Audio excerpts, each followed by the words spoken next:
gentlemen, Daniel Stabler here. A lot to talk about. First, I'd like to mention I started a new book by my favorite author. This is an anthology book, and it's been thrilling, boring, disappointing, and exciting. Mixture of things, stuff to expect when you're reading an anthology of short stories. Personally, you're going to win some, you're going to lose some. It's just the way it is. On other topics, Travis Kelce is apparently on GQ magazine, quarterly, whatever, which is gross, in my opinion, because really, mediocre football tight end. I mean, don't get me wrong, he can catch the ball better than any tight end in the league, and he can run routes. He's basically a giant receiver who can't block to save his life. And until you can block, you're a nobody tight end to me. Just my opinion. Maybe that's old school. I don't know. Don't care. He's boring. And he whines quite a lot. I've been one of those guys that's just like, come on, someone smack him in the teeth, knock him out for the rest of the game. Not injure him, but knock him out. Just to quiet his mouth. To me, he deserves no accolades whatsoever of best tight end ever. He doesn't deserve it. Rob Gronkowski did more than Travis will ever do. And Gronk was injured a lot. He still was a better tight end. Now, Gronk can give Travis all the credit he wants. I'm going to give Gronkowski the credit. I'm going to give Antonio Gates the credit. I'm going to give Tony Gonzalez the credit. I'm going to give Bubba Franks, old Packer, more credit than Travis. But that's besides the point. This whole idea of, he's looking masculine, whatever, in the photos, and some of them do, but in all honesty, there's nothing about him that screams masculinity. Nothing. He can try all he wants, and maybe he does actually fish. Maybe he hunts. Don't know. This isn't to say he's not a man. But nothing about him screams manly. And mostly the reason I say that is because, one, you've demasculated yourself by being with Taylor Swift and basically bowing down to probably what everything she says. Therefore, you can't call yourself a man. And then, on top of that, you whine and whine and whine on the football field. So, let's think about that. And then, on top of that, you had Brett Cooper, who, she's amazing. She's young and is reasonable and listens and, has her own thoughts. Great. But kind of disagree with her on the whole masculine part for Travis Kelce. And I'm more with Crowder, Steven Crowder. Maybe we shouldn't be looking up to that guy for manly advice.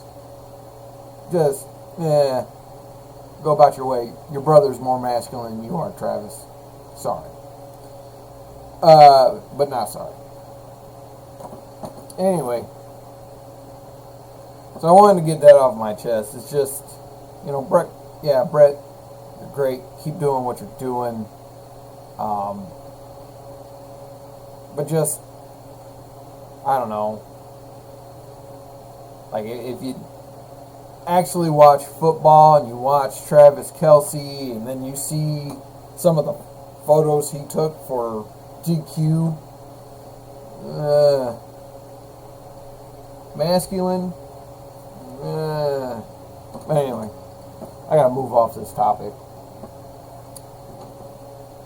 And there's this new thing, I guess new, Nick Fuentes. I have no idea who this guy is. Never listened to him. Only heard his name because of someone else that I follow.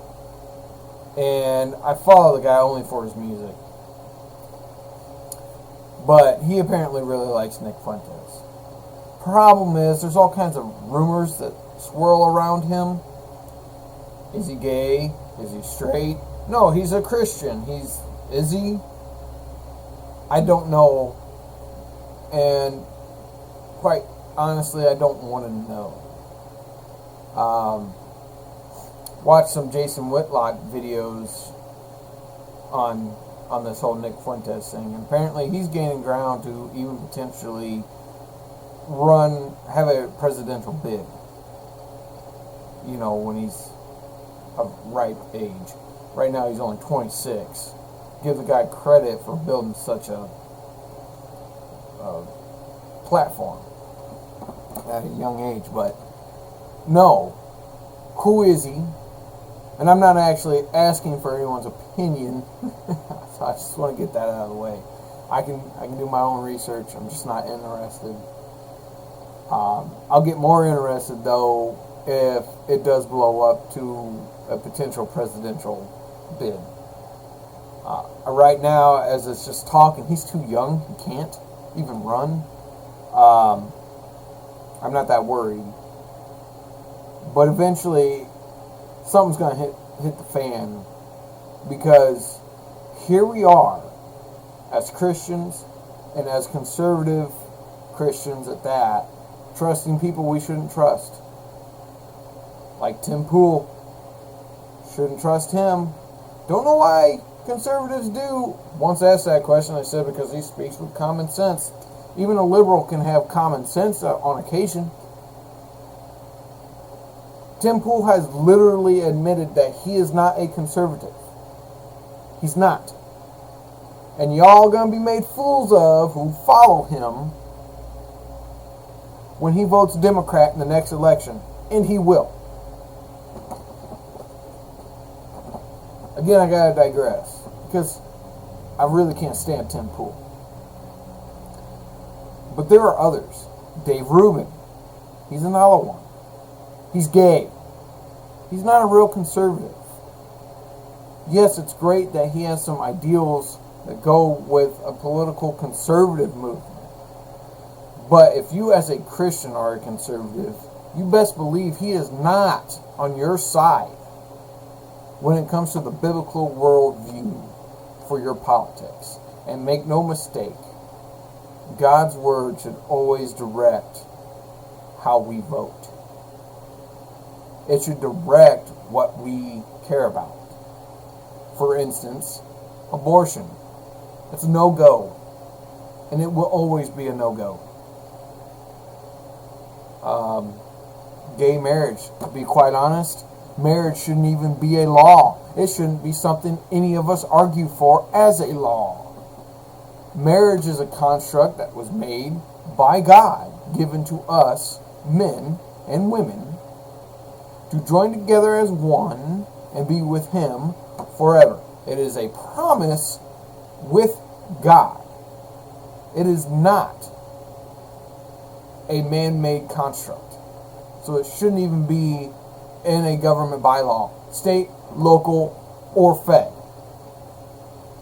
So I wish people would stop arguing for gay marriage. And then you're mistaken if you think Dave Rubin is going to argue that marriage should altogether be away from government. Because he won't. We've got to stop listening to some of these voices. And I don't care. I'm going to say it. And Nick Fuentes may be another one that we need to be cautious of, to look into. But because I don't know anything about him, I can't give a full opinion. Some think he's legitimate, like really good. He's truly on the conservative side, and perhaps he is. I don't know. All I do know is we have fallen into a lot of traps, and we need to be cautious. The two that I mentioned, Tim Pool and Dave Rubin, that's just scratching the surface. There are others, and I know there are others. And we've got to be ready for that. Anyway, now it's time to get a little nerdy. I love talking about books. I love talking about films. But right now, it's going to be a book.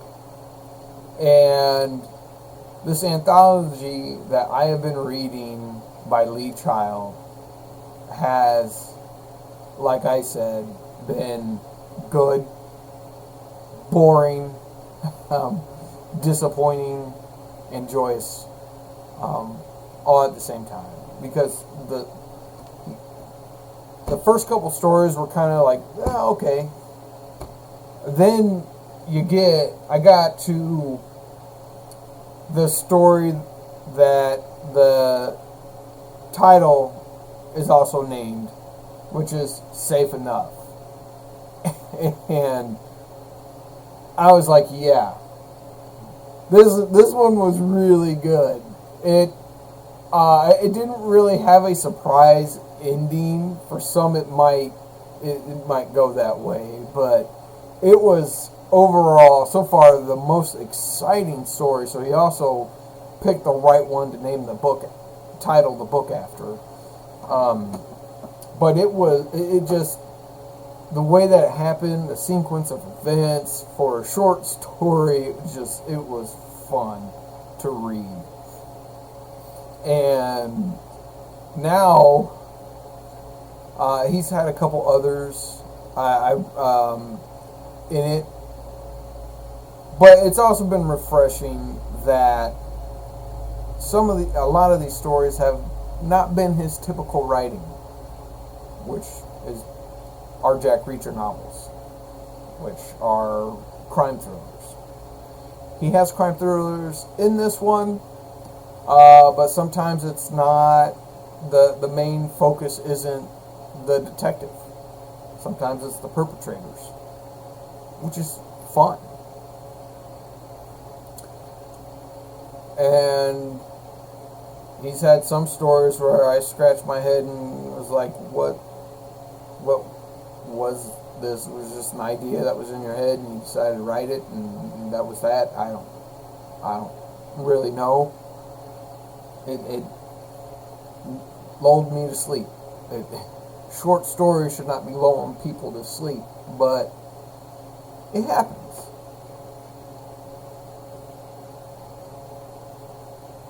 I know darn well I've written plenty of short stories that were just like, yeah, someone could rework it and it'd be better, but who knows? Who knows? And I I look for consistency, and even though I don't like every story that's in it, his writing is still really good. Lee Child is a really good writer. Now, I do have another issues. Clearly, some liberal ideas in it, but for the most part, it's very minute, except for one story. One story did go there, and, well, if you're liberal, you'll enjoy it. You'll go, yeah. I didn't, because it's like, how much of this is based on any fact? And I get it, it's fiction. Fiction is not fact. But people think that means it should be zero factual. There's no factual reference at all. And that's not true. There has to be some form of truth, even in a fiction novel, because when it's not, people question. They question the legitimacy of this or that, whatever the subject may be. And in this case, it was, mistreatment of black people in this country during, I think it was the 60s. Well, yeah, as far as I know, the history I was taught, yeah, a lot of bad things happen. Factual. But now I'm questioning even some of that. How bad was it really?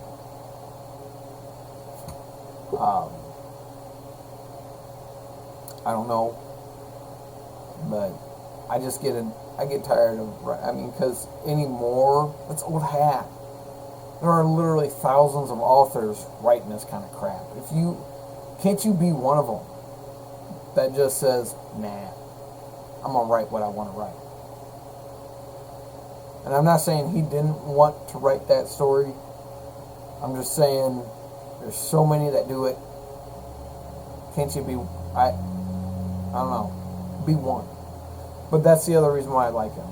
That even though he may have that, and other stories have a tinge of like a feminist thing, or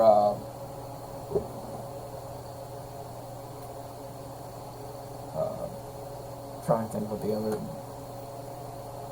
white on black crime, which is a joke in itself.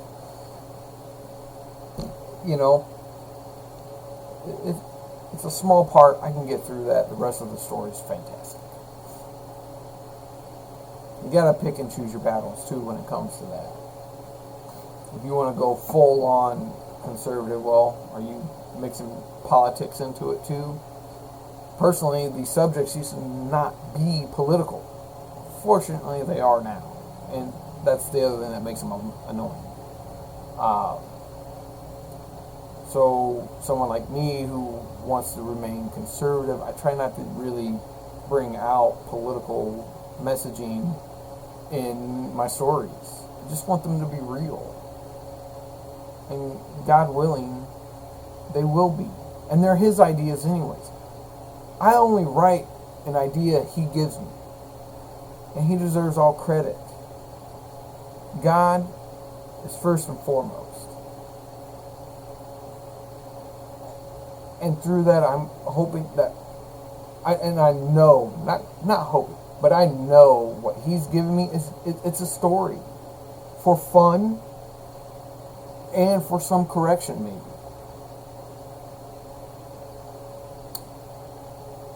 Either way, it's fiction. But it's going to be enjoyable, and it's going to be like, oh, okay, wait a sec. There's no cursing. There's no sexual deviancy. There's no homosexuality. Thank you. And all this other stuff. Fantastic. And it's going to remain that way. Some people are going to hate it. Okay. Doesn't mean it's not a good story. Like me saying that there's some that aren't good stories in this book. That's a personal opinion. There are going to be those who like it. Anyways, that's my take on it. Everything else I went over. So, thank you. Like, subscribe. I'm going to continue to do this. I love reading. I love writing. So I'm going to continue to do this. I like reviewing things. God bless. Again, like and subscribe. See you later. And don't forget to get nerdy.